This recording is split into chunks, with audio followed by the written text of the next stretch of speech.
checkpost কটা বসেছে জুবাইয়ের সাথে কোনো অপারেশন গেছে আজকে গতকালকে ধরা পড়ছে সন্ত্রাসী সন্ত্রাসী ধরা পড়ছে গাড়ি সহ আছে 43 জন স্যার আর এখানে স্যার 27 জন স্যার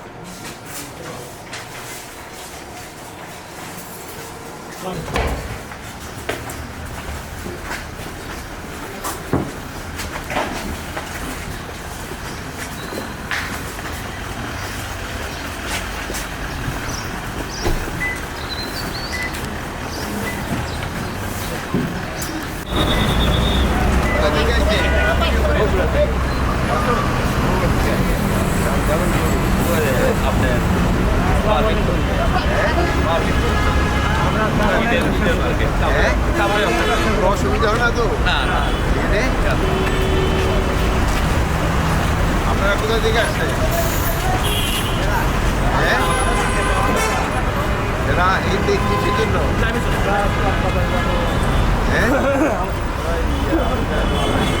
কোনো অসুবিধা নাই তো রাস্তাঘাটে কোনো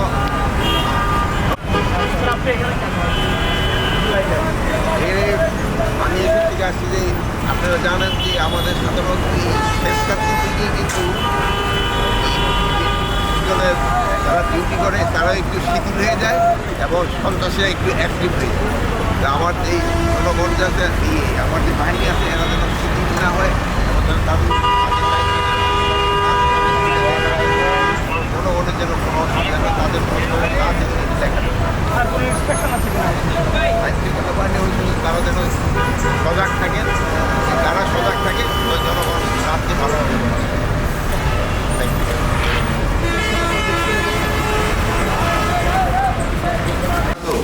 ভাড়া করে বিল্ডিংটা নেওয়া মানে এদেরও অবসর সুবিধা জনগণেরও কিছুটা অসুবিধা যেহেতু দেখ না উঠার ওই রাস্তাটা খুব খারাপ আমরা তাড়াতাড়ি একটা ভালো থানা বা নিজ এলাকায় একটা বিল্ডিং করতে পারি কিনা এই চেষ্টা করবো যেহেতু আদাবর মোহাম্মদপুর এলাকার একটু আপনারা ঠিকই বলছেন একটু অপরাধ প্রবণতা লাগে এই এলাকাটা এই জন্য আমরা এখানে যেন বাহিনী সদস্য সংখ্যা বাড়ায় দেওয়া হচ্ছে এবং তাদের টহলের সংখ্যা এখানে বাড়ানো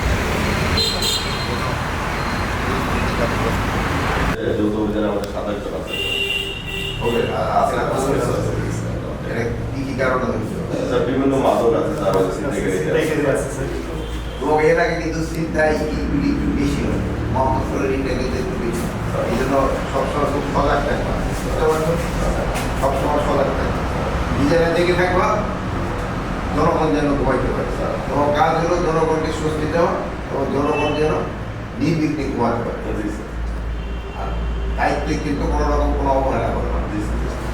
পরিষ্কার করতে এই নয় আপাতত এবার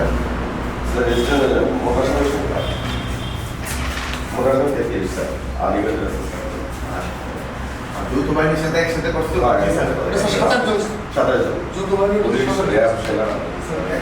আমাদের 3টা মোবাইল গেছিল স্যার ওই যৌথ বাহিনী যে বাহিনীর সাথে ওই যৌথ বাহিনীর সাথে অভিযান পরিচালনা করে ওই সাথে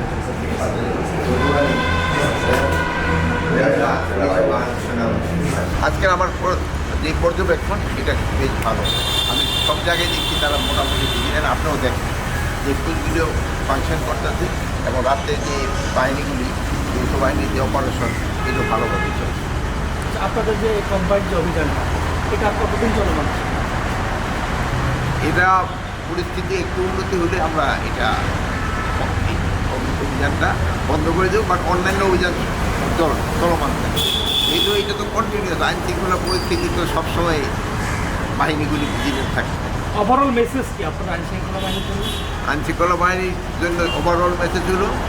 জনগণ যেন নির্বিঘ্নে ঘুমাতে পারে এবং আইন শৃঙ্খলা বাহিনী এটি তাদের যারাই আইন শৃঙ্খলা পরিস্থিতি অবনতি ঘটায় তাদের যারা আইন শৃঙ্খলা পরিস্থিতি অবনতি করেছে তাদের আমরা আইনের আওতায় নিয়ে